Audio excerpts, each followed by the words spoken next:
little colder today.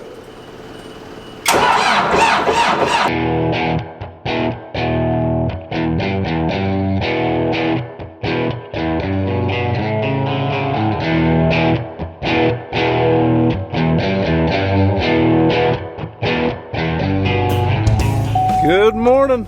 It's still the weekend. Cargill is closed, but if you remember back a video or two ago, I said something about loading up a telehandler. So Dad and I are going to take care of that while we can't do anything else. It's been raining off and on. Got a little break from the rain, so get that thing loaded up, and we're going to just go ahead and take it into the mechanic shop. They're not there today, but go ahead and drop it off. And yeah, I don't know what else we're going to do today. I think everybody has some family plans, but we're trying to do this first thing this morning. It's still pretty early. Get this over with out of the way. Hey, Dad. What? I think you left the windows down in the truck. Yeah, I got my butt wet too. Come on, get out. It's a good way to wake up. Yeah, the other morning I drove back here and it was raining. Dad had forgot to roll the windows up on that truck. So yeah, the driver's seat's a little wet.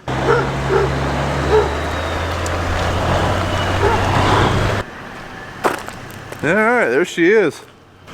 Now, like all of our construction equipment, minus the skid steer, this machine was purchased used, got a lot of hours on it, ran fine for about 1.5 years, and then one day I was driving it over to this farm for the other grain bins, and she just quit right in the middle of the driveway. Hasn't really done much since. That's the risk with buying, you know, highly used equipment, but for that kind of stuff, we don't use it a whole heck of a lot. It doesn't make any sense to purchase new.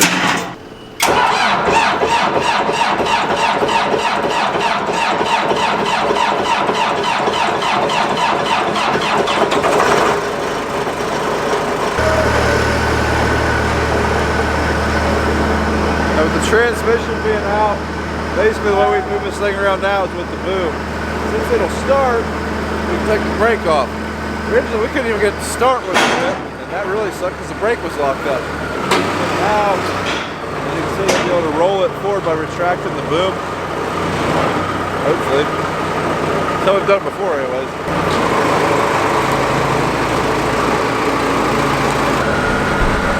Ooh, that wind's cold. Telehandler, super handy when we had it. This is our first telehandler, and like I said, this one only worked for like 1.5 years, but when we got it, we were building those grain bins, so we used it pretty much every day that summer. I guess it worked for a couple years because it broke my first year YouTubing. But yeah, it's super handy. I'll be real glad when we have it back. We are going to use a skid steer to help push it up on that trailer. When we get there, I think we'll just be able to use the boom to pull it off though, okay?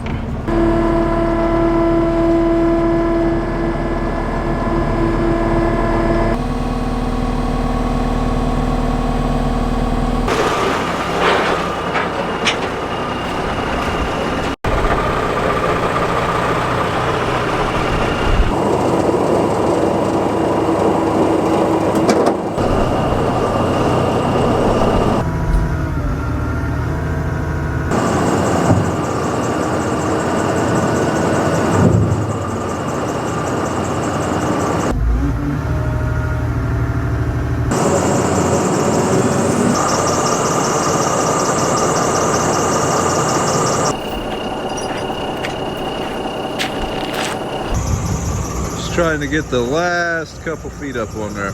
Might have to push him with the loader again. Alright, it's loaded. Now we just got a tire on there and take her to town.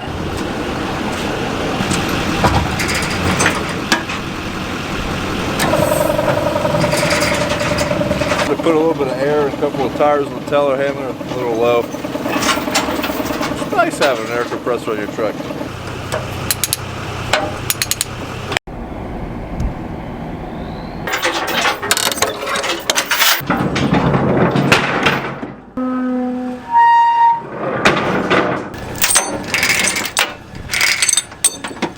I followed Dad in here, just to make sure he didn't need any help getting that off there. Might have to pull it with the pickup. Hopefully he's able to use the boom, push himself right off. There's a real nice school bus.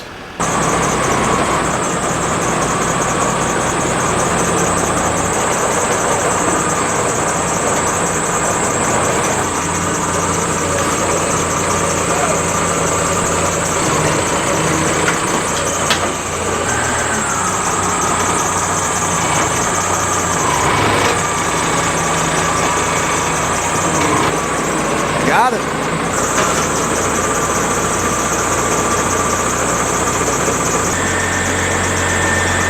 I told Dad I'd drive the truck back. Him and Mom were going to go get something to eat. She rode in with me. Take this thing back, and then I'll probably do the same with my wife. All right, we're in the old white. Before anyone gives me crap about not having a seatbelt on, I actually do. It's just a lap belt.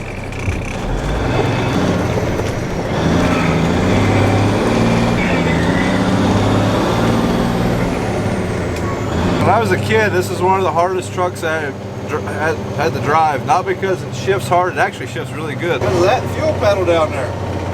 It gets to bouncing if you ain't careful. You can always tell when someone gets in it for the first time that never drove it, because they'll be doing this the whole time in the low gears.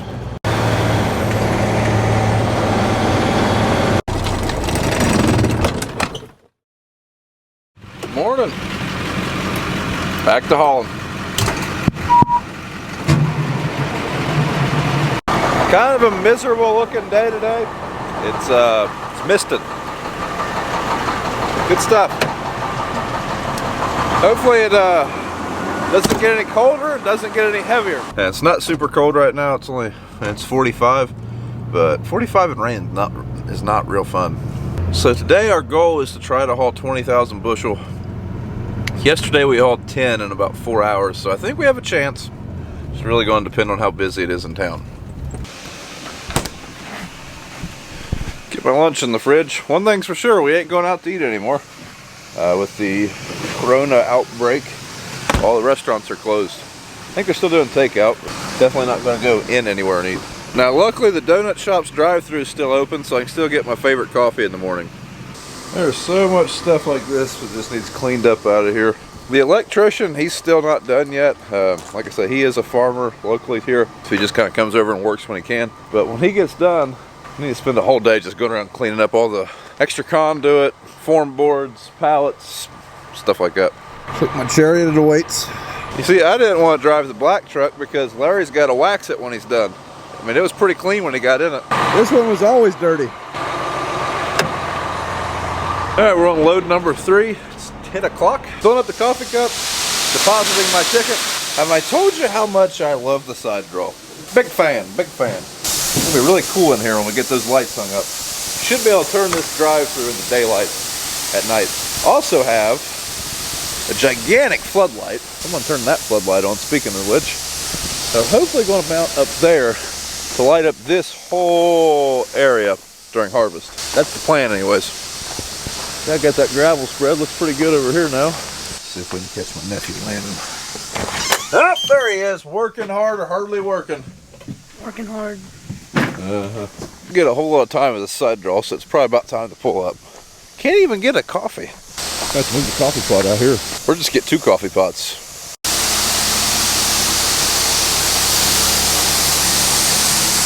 Alright, this day's going to be very repetitive, so I'm just going to throw a GoPro up on top of the bin and let it run for a while.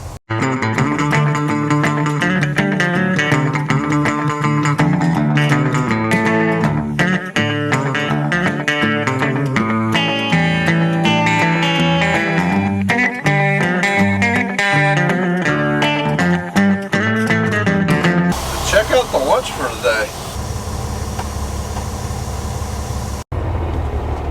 Little update since the time lapse. The thing that controls my steering wheel adjustability broke, and my steering wheel's stuck in the upright position. Wonderful.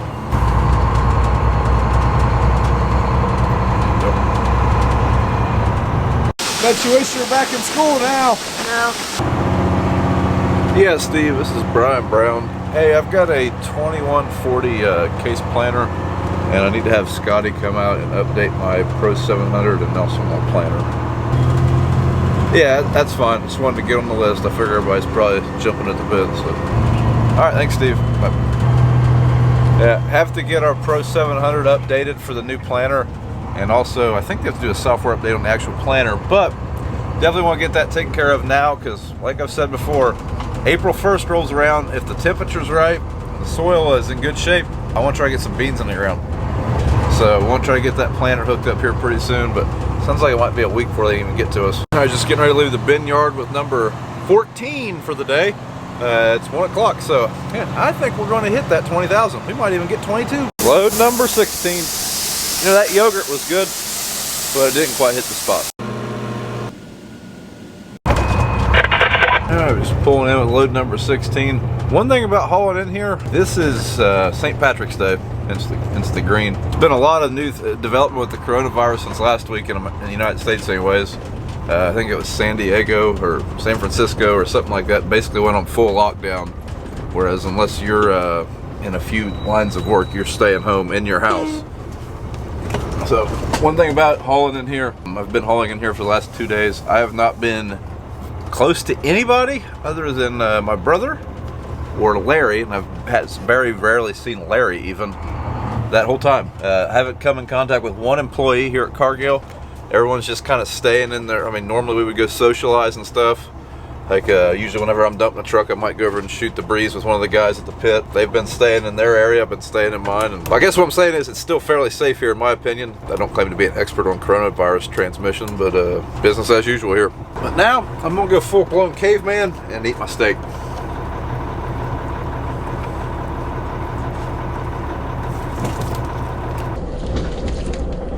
Alright, just dropped off load number 18. I got 40 minutes to get loaded and get back in here. Think we can do it.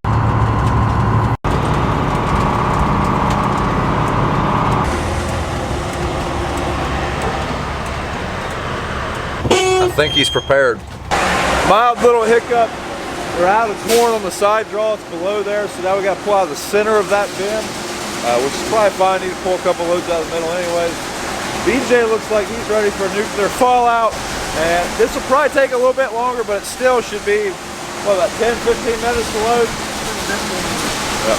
So either way, I'm pretty confident we're still going to hit our 20 loads for the day. So I still got 40 minutes, and we are pretty lucky. We're only about 10 minutes from the elevator. That's why it has the mask. Turns out it's slower here than I thought. I only got 20 minutes to get there. You better hurry up. All right, he's shutting her down. Now he just shut off the unload. It's feeding the leg. But now we've got to wait a little bit for that unload clean out. There's probably still, I don't know, probably 20 bushel or so in there once he shuts the flow off to the leg. And then we'll get out of here.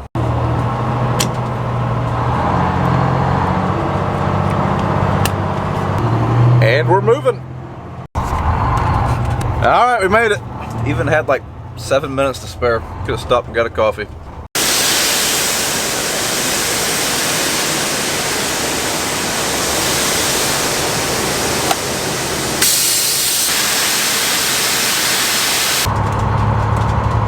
Looks like Larry's already loaded for morning, so I'll load this one and then, I don't know, they'll be out of here at least. I just got a phone call from the service tech from Evolution Ag. They are going to be able to come down and work on our planter tomorrow, so we got to run home and finish hooking it up. Still drying corn.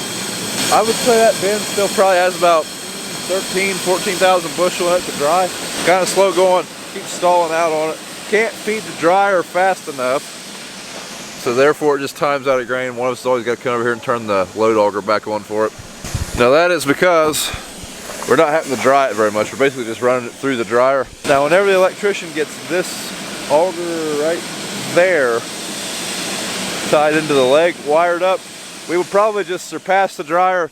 The corn that's in that big bin is fairly dry. Like it's less than 15, we'd probably blend it off and save us some money and electric. Which is kind of one of the money saving aspects of a leg. I should not have parked right here. Look at that, look at that. That's kind of one of the ways a leg can save you some money. You're able to blend, mix, stir, stuff like that, grain, move it around, and that can really save you some money.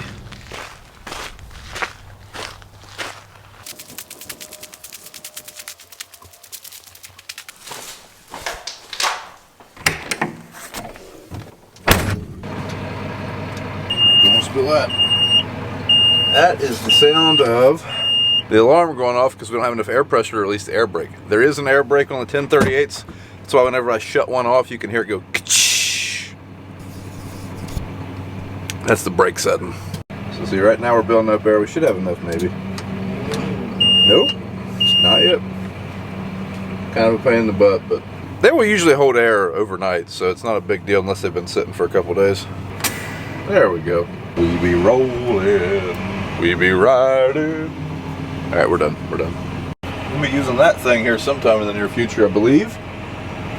After running that Oxbow, we have decided to go ahead and upgrade that machine and put GPS in it, or auto steer. Like I said, it already has GPS. It just had guidance. It didn't actually steer the machine.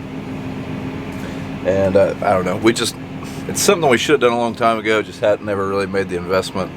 I mean, it's not cheap. It's going to cost us around $5,000 to make that thing steer itself. So it will take a couple years probably to recoup that cost back. But I do believe it'll be something that does pay for itself. Especially if I'm doing the application, because every time I try to use that light bar, I'm not the greatest with it. Did not realize how tall the Oxbow is. I mean, the 1038 is not a short tractor. It's taller than the 1038 though. All right, I'll make our way over to the planter, get it hooked up. Probably just leave it in the shed. I don't know if it's going to rain tonight or not. I think there is a chance, so probably just hook it up, get the monitor turned on, and leave it there till the tech gets here in the morning. Hit a little bit of a snag. The yellow Fent, the 1000 series, they have a different power cable or power port. You have to use an adapter to plug into this for the harness to power the Pro 700. I remember that now. I did not remember that yesterday. Now I gotta go find that adapter. I thought it was in here. I can't find it. Oh guys, I'm pretty sure I don't have the right power adapter. I know I have one somewhere because this tractor ran this monitor last year, but I don't know where it's at. Let's see if it's down here on the floor somewhere. Do not see it anywhere. Is it gonna work? That one's coming on. Come on. Come on. Where's the button? Where's the button? Alright, there's our adapter. I ended up finding it.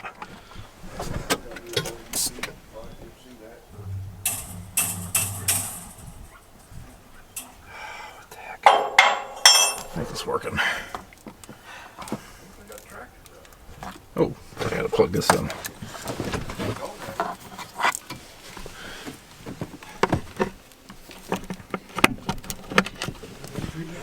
Hey, we got juice. BJ, I promise the planter usually does better than the jack, at least in my experience. How about next time, instead of a 2x6, we put like a block underneath it? Well, it's on the 8400, the drawbar is not as high. The jack on our 1240 was the same one as this, and they suck. They're definitely not big enough for the amount of weight that this tongue has. It's pretty heavy. How big of a jack you think it ought to have, Dad? Like the one that's on our J&M green cart. It's a regular, it's a jack and with like a semi dollies. I mean, it's a real jack. I mean, whoever designed it evidently didn't ever jack it up. Oh my! Whoa! She's hooked. This is the earliest the bean planter's ever been hooked, I believe. And since we got two 1038s, it's probably not getting unhooked. I'll say that, we'll probably have to unhook it tomorrow. All right, just like that. She's in there. All right, guys, that's it for this video. Thanks for watching. Got some big stuff happening tomorrow. I think we're gonna have 3 different service crews here working on 3 different brands of equipment. Sounds cheap, doesn't it? Fortunately, most of it's warranty.